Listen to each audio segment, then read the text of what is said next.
Velkommen til iSki. Jeg er din personlige skiinstruktør. Jeg vil nu guide dig igennem grundstillingen, som jeg har fundet er den hurtigste og nemmeste vej til at blive rigtig god på ski. Vi vil nu bruge et par kilometer på at få kørt det punkt ind som en god vane i dit skiløb. Inden du kører, så stil dig i din grundstilling. 2 knytnæver spredt mellem ski og knæ. Bøj i knæene, så du kan mærke støvlen foran på dit skinben. Skyd hoften ind under dig og læn overkroppen frem, så den har samme parallelle linje som dine underben.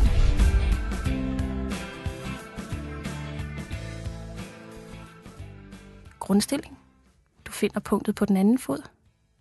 Kigger op og tager turen igen til den anden side. Rigtig godt. Har du lagt mærke til, hvor fin en skarp kant du kører, når du kører efter punktet? Du kan garanteret se dit eget spor som en helt fin, skarp linje bag dig i sneen, når du nu vender dig om. Nu kender du din grundstilling, hvordan du står på dine ski, hvordan du bøjer i dine knæ, hvordan du drejer de vandrette akser for at holde balancen. Og du kender nu også din op- og nedadgående bevægelse, og hvor den bevægelse starter i foden, så det gør dit skiløb let, smidigt og dynamisk.